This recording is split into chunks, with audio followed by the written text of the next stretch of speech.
ស្វាគមន៍មកកាន់ Channel មុំសៀថ្ងៃនេះខ្ញុំនឹងចែករំលែកបងប្អូនពីវិធីធ្វើឲ្យស្បែកសភ្លឺរលោងដោយប្រើ Coca-Cola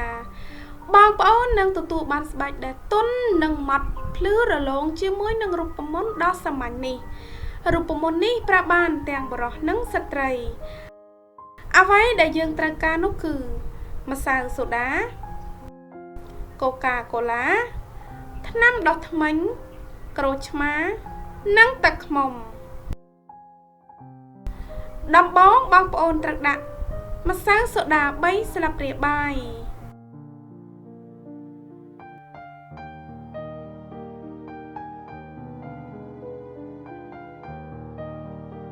បន្ទាប់មកដាក់ថ្នាំដុសធ្មេញ1ស្លាបព្រាបាយ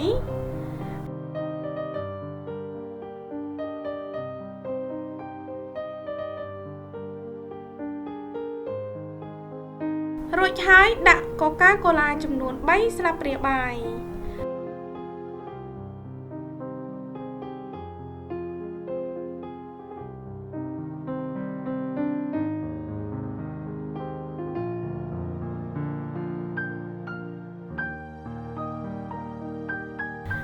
បន្ទាប់មកទៀតដាក់ទឹកក្រូចឆ្មា1ស្លាបព្រាបាយ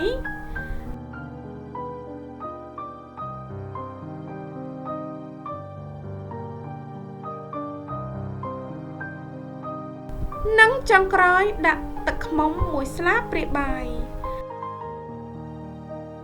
ចូលច្របល់គ្នាឲ្យបានសព្វល្អ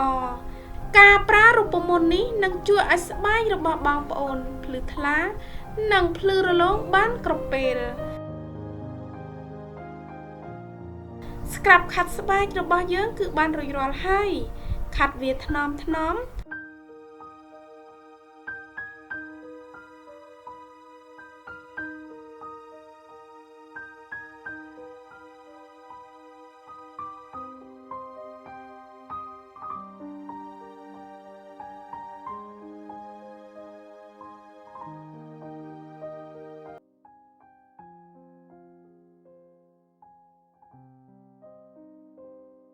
រួចយកចំណិតក្រូចឆ្មាមកត្រដុសនៅលើស្បែករបស់បងប្អូន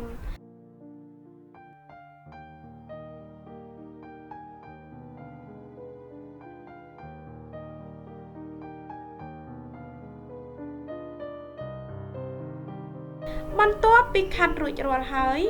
ទុកចោលរយៈពេល10ទៅ15នាទីលាងជម្រះចេញជាមួយទឹកធម្មតា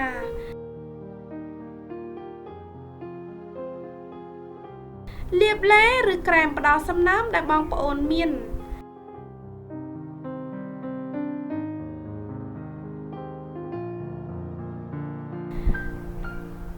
ដោយដែលបងប្អូនបានឃើញដៃរបស់ខ្ញុំមើលទៅសស្អាតនិងភ្លឺថ្លាតាំងពីការប្រើប្រាស់លើកដំបូងសូមឲ្យវីដេអូនេះមានអត្ថប្រយោជន៍សម្រាប់បងប្អូនសូមចុចលើផ្ទាំងវីដេអូខាងលើដើម្បីមើលរូបមន្តនិងគន្លឹះបន្ថែមទៀតសូមអរគុណសម្រាប់ការទស្សនាខ្ញុំនឹងជួបបងប្អូននៅវីដេអូបន្ទាប់ទៀតបាយបាយ